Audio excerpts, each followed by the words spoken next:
Euzubillahimineşşeytanirracim. Bismillahirrahmanirrahim. Bugünkü dersimiz mef'ulullah.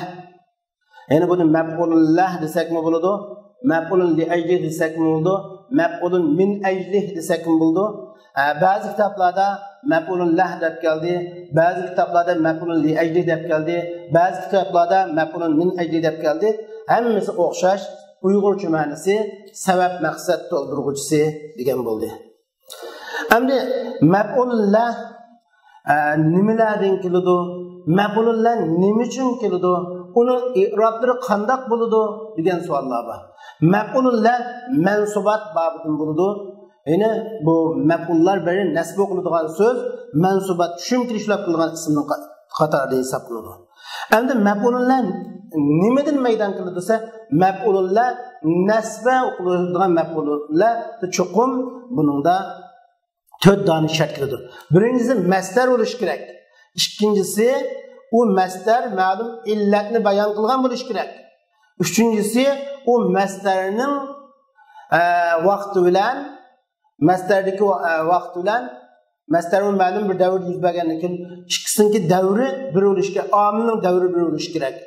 To'rtinchisi masdardikning omili bilan chuqum uningki omili bo'lgan filning omili uningki shu fa'ili bir bo'lishi kerak. Masdarning fa'ili bilan shu uning omilining fa'ili bir bo'lgan bo'lishi kerak. Tuvanda buning hammasiniki shartlarini ko'rib o'tamiz. Musannif rahimahulloh mundaq deydi: "Yunsabu maf'ulan lahul masdaru in abana ta'lilan kajud shukran wa din. Wa huwa bima ya'malu fihi muttahid waqtan wa fa'ilan wa in shartun fuqid. فجره بالحرف وليس يمتنع مع الشروط كلزهد زاقنع." Biz bu 3 beytda masdarning ta'rifini qilamiz va masdarning sha'ri va uning hukmi degan 3 savolga javob topamiz. Masdar agar illatni bayon qilib bersa, maf'ulullah bo'lganligiga asosan nasb qiladi. Masalan, jud shukrun va din deganga o'xshash. Sen tashakkur aytish uchun sehi bo'lgin va tashakkur aytish uchun mushu sehilikni o'zingga bir odat qilib olgin degandek. Va u masdarda masdar o'zida amal qilgan omili bilan vaqt jihatda, fa'il jihatda birdek bo'ladi. Agar bir shart yo'qolsa, siz u masdar bo'lgan maf'ul li ajlini harfi jar orqali zurur qo'ying. Va laysa yamtani ma'a shurut. Shartlar to'liq bo'lgan holatdami harfi jar bilan maf'ul li ajlini zurur keltirishda cheklimi yo'q, cheklanmaydi. Mushu lizuhdin zaqani deganga o'xshaydi. Mana mushu odam qanoatchan bo'ldi, dunyoga qiziqmaganlikdan deganga o'xshash misollarni ko'rsatildi. Biz hamma bu betga qayta nazar solsak, masdar endi maf'ulullah va masdarning gapi chiqdi. Endi bu yana masdarning gapi chiqdi. Odatda masdar keladigan bir masdar kelsa, birinchi qadamda bu masdar maf'ulun mutlaq bo'lishi mumkin deb qaraymiz. Bir masdar kelsa, avval biz qaraydigan nuqta nima desa, maf'ulun mutlaq bo'lishi mumkin deb qaraymiz. Maf'ulun mutlaq bo'lsa bo'ladi. Yuqorida chiqdi maf'ulun mutlaq bo'lish uchun nurg'un maf'ulun mutlaqning qoidasini so'zlab, maf'ulun mutlaq bo'lsa maf'ulun mutlaq bo'ldi, buni ishi tugadi. Maf'ulun mutlaq bo'lmay qolsa, bu masdar maf'ulun li ajlih bo'ladi. Maf'ulun li ajlih bo'lsa, yine ishi tugadi. Agar maf'ul li ajlih bo'lamay qolsa, bu masdar ismi fa'il yoki ism maf'ul ma'nosi bilan ma'rif ismdan kelgan bo'lsa hal bo'ladi, nakir ismdan kelgan bo'lsa ko'pincha vaqtda sifat bo'ladi. Yoki hal yoki sifat bo'ladi. Demak, u yoki ism fa'il yoki ism maf'ul qiyos qilinadi, mushtaq qiyos qilinadi. Shum yerda deydi, yunsabu maf'ulan lahul masdaru. Masdar maf'ul li ajlih bo'lib nasb qiladi. Agar illatni bayon qilsa, dedi. Unda bo'lsa, maf'ul masdar maf'ul li ajli bo'lganda nasb qiladi ekan, illatni bayon qilgan esa masdar maf'ul li ajli ekan, masdardan keladi ekan. sebep maksatını bayan kılırken degan ikki shart bu yerdan chiqdi. Wa huwa bima ya'malu bihi muttahid vaqtan va fa'ilan va in shartun fuqid degandan u masdar bima ya'malu fi o'zining amil bilan vaqt jihati birdak bo'ladi, fa'il jihati birdak bo'ladi. Buningdan chiqdiki maf'ul mutlaq maf'ul li ajlihi bilan uningki amili vaqt jihati va fa'il jihati birdak dishidi degan bo'ladi. Va in shartun fuqid agar shartdan bir shart ya masdar olanmay qapti ya illat masalan vaqti bir bo'lmabdi ya fa'ili birdak bo'lmabdi bir shart yo'qolsa uni harfi jar bilan ruxsat bo'ladi. Ve şartlar bağçakda mı harfi jar bilan ruxsat bo'ladi maf'ul li ajlini. Şuna bazı kitaplarda maf'ul li ajli sarih, maf'ul li ajli g'ayri sarih deb ikkiga bo'lingan.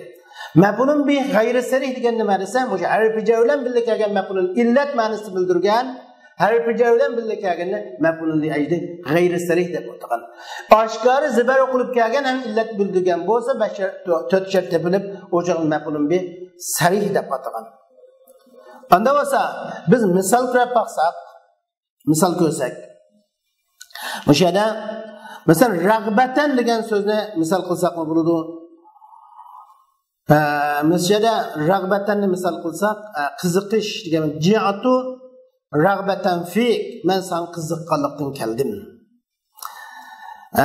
Endi uningdan boshqa masdar illatni bayon qilib nasb qilib maf'ul li ajlib nasb qiludi degandan keyin biz anisi bunga bir misol keltiraylik.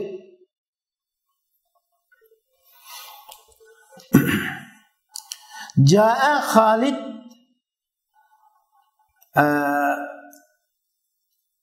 ikramen desek, Khalid hürmetleş noktasından geldi. Ya ki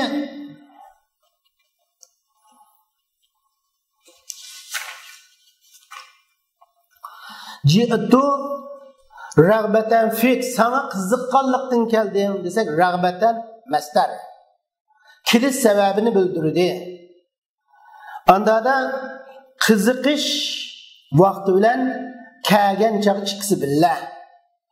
Kelguchimi shu, qiziqchimi shu, anda o to'shcha tepildi. Bu maf'ul li ajli nasb qildi mana o'sha yerda. Endi mushkil holatda nasb qilishi vojibmi yo joizmi degan bir gap chiqdi.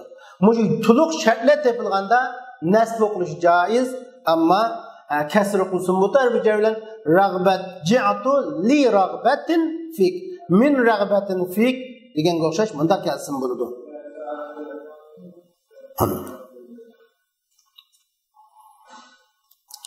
Vallazina sabaru wattaqa wajhi rabbihim ular Rabbining rizoligini talab qilganlikdan sabr qildi deganga o'xshash. Maf'ulni aytdi mana bu yerda. Shunga shartlar to'liq bo'lgan chaqda nasb qilsin bo'ladi yoki o shartlar to'liq bo'lgan chaqda harfi jar bilan zir qilsin bo'ladi deyishimizning sababi shu. Endi shartlar to'liq bo'lmaganga misol keltirib topsak, masalan masdar bo'lmoqchi ji'atu ilay lis-saman. Men sening ishingga yog' uchun keldim.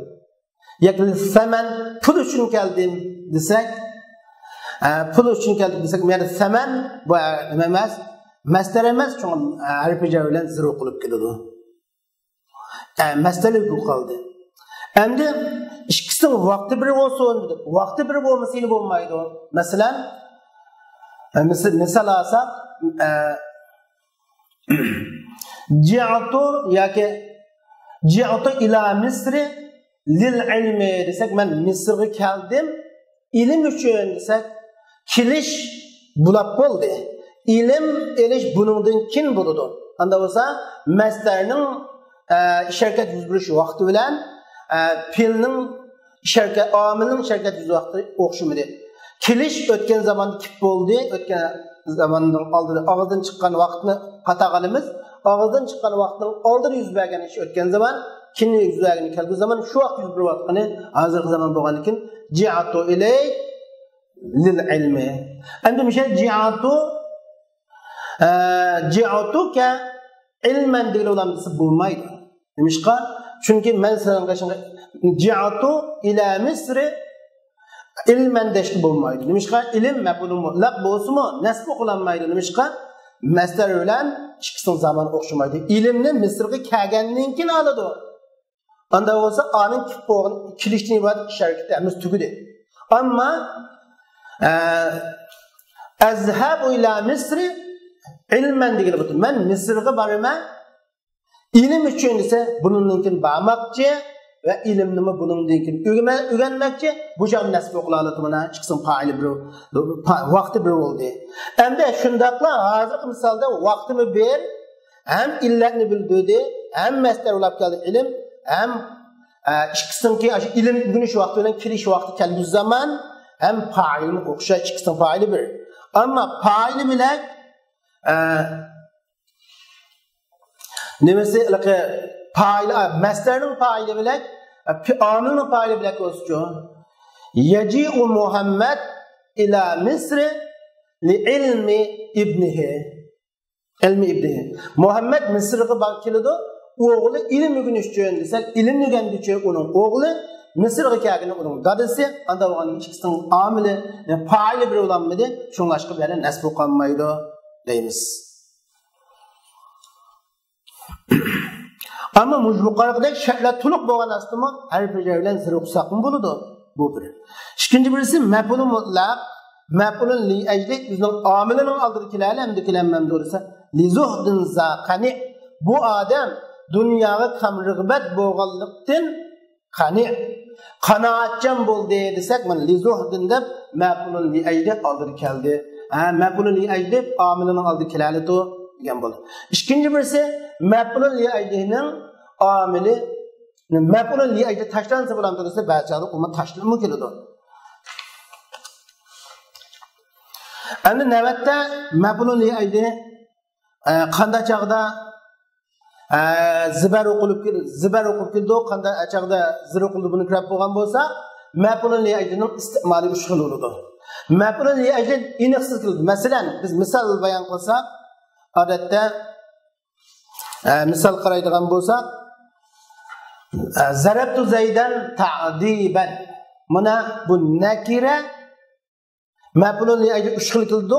Biri nakira keldi, ikkinchisi ilif bilan qo'shilib keldi, uchinchisi muzaf bo'lib keldi. Zarabtu zaydan ta'diban nakir kelganning misoli. Zarabtu zaydan at-ta'diba mana bu ma'rifa kelganning misoli. Zarabtu zaydan nima zarabtu zaydan at-ta'diba desak mana bu ma'rifa kelganning misoli bo'ldi. Endi zarabtu zaydan ta'dibahu zarabtu zaydan ta'dibahu zayni udim uni adablash uchun dedik. Endi mishada mana ta'diban at-ta'diba ta'dibahu maf'ul li ajli iniqsiz nakir ilm muzaqmi bo'lmay ilm bilan qo'shilmaymi keldi, at-ta'dib bilan ilm bilan qo'shilibmi keldi, izofa shaklimi keldi. Maf'ul li ajli mushag'il uch xil shaklda iste'mol qilinadi deganni kirvag'ili bo'ladi. Yana birisi shu maf'ul li ajli shunda nakir kelib zir o'qiladigan ahvolim bor. Masalan, zarabtu zaydan ta'diban o'rniga zarabtu zaydan li ta'dibin. Zarabtu zaydan at-ta'diban o'rniga zarabtu zaydan li ta'dibi. Zarabtu zaydan ta'dibahu o'rniga zarabtu zaydan li ta'dibihi deb bunda muzofillar har bir joy bilan keladigan ahvollarmi bor. Endi nakir bo'lgan chaqda nasb qilishi ko'p buni. Masalan, zarabtu zaydan ta'dibanning zarabtu zaydan ta'diban kelishi ko'p, ammo lit ta'dibi kelishi qalil. Zarabtu zaydan ta'dibanning kelishi ko'p, bu nakir bo'lganda va muzaf bo'lmaganda zir o'qilib kelishar bilan oz. Endi ilib bilan qo'shilib kelganda zarabtu zaydan at-ta'diba deb kelganda bunun nasb qilishi az. Zarabtu zaydan at-ta'diba deb kelishi az, zarabtu zaydan lit-ta'dibi kelishi ko'p bo'ladi.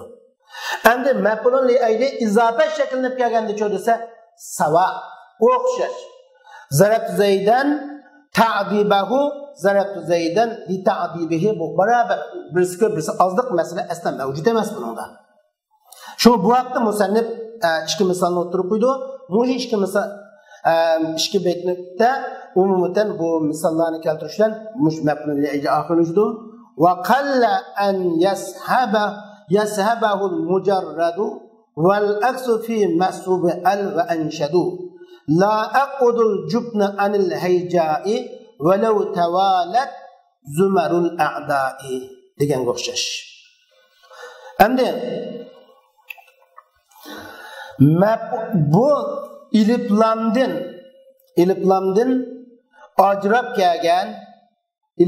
ajrab kelgan izafetdan ajrab kelgan maf'ulun li ajlining harfi jarga hamrohlab kelishi az bo'ldi. Yashabahu degi zimir harfi jar. Ba'zi kitoblarda an yashabaha deb kelgan. Ba'zi kitoblarda yashabahu deb kelgan, ma'noda yashabahu deb tutdi. İliplamdan ajrab kelgan, izofatdan ajrab kelgan maf'ulun li ajlining u harfi jarga hamrohlab kelishi az bo'ldi degan gap, zir o'qilishi az, nasb o'qilishi ko'p degan bo'ldi. Wal aqsu fi mashub al va iliplam qo'shilib kelgan maf'ulun li ajlida at-ta'dibiga o'xshash aksi bo'ldi. Aksi deganimiz buning nasb o'qilishi, buning harfi jar qo'shilib kelishi ko'p, harfi jar kelishi siz kelishi az. Shu nasb o'qilishi az, jar o'qilishi ko'p degan ma'no chiqadi. Anda olsa iliplam qo'shilgandan gapi chiqdi, iliplam qo'shilmagan izofatdan xoli bo'lgandan gapi chiqdi, izofat bo'lgandan gapi qoldi. Bu barobar. Siyan deydi. Bu o'xshash. Masalan, shiruqudu arablar la aqudul jubna anil hayja.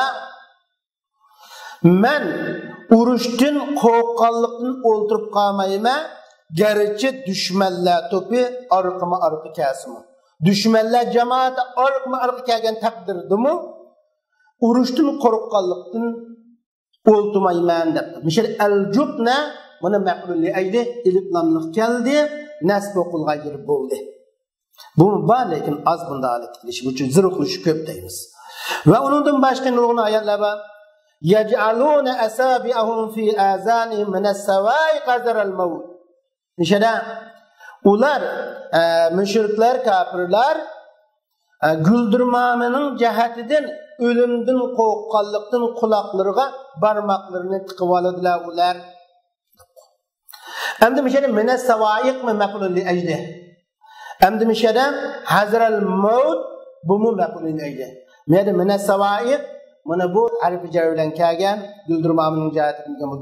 Hazral maut nasb qilgan izofatdan kelgan maf'ulun li ajli bo'ldi. Mana bu maf'ulun li ajlining ahvoli shu. Xulos kalam maf'ulun li ajli zibar o'qilib keladi, harfi jar bilan zir o'qilib keladi. U harfi jarlar bo'lsa, ko'pincha min, ba, lam, fi mushunga o'xshagan harfi jarlar qo'shiladi. Bu to'rt harfi jar ko'p keladi. Endi maf'ulun li ajli harfi jar bilan zir o'qiladi ekan, yoki harfi jarsiz nasb o'qiladi ekan, yuqorqi shartlar to'liq bo'lsa. Endi harfi jar muzaqmi bo'lmay, iliplamni qo'shilmaganda zibar o'qilish ko'pkan zarabtu zaydan ta'dibanga o'xshash. Iliplam qo'shilib kelganda zir o'qilish ko'pkan zarabtu zaydan lit ta'dibi deganga o'xshash. Ammo iliplamni qo'shilma, ammo izofa shakllangan bo'lsa, bu chaqda harfi jar qo'shilib ko'p, harfi jar qo'shilishi yoki harfi jar qo'shilmay zibar o'qilib kelishi bu o'xshash deydi. Zarabtu zaydan ta'dibahu zarabtu zaydan lit ta'dibihi deganga o'xshash. Mana bu bizningki shu maf'ulun li ajli sabab maqsad to'ldiruvchi haqidagi darsimiz shundan oxirlashdi. Maf'ulun li ajliningki shu harfi jar bilan kelgan qismini ko'p uchraydi. Buni atalg'ularda, ba'zi kitoblarda jari majrur deblarga ishni tugirdi. Jari majrur mutaalliq deb tugirdi. Ba'zi kitoblarda bu harfi jar bilan kelganni maf'ulun li ajli g'ayri sarih zibar o'qilganda maf'ulun li ajli sarih deb ataydi. Bu bir atalg'u masalasi, ammo hammasi sabab maqsadni bildirishda farq yo'q. Va oxir da'vana alhamdulillahi robbil alamin.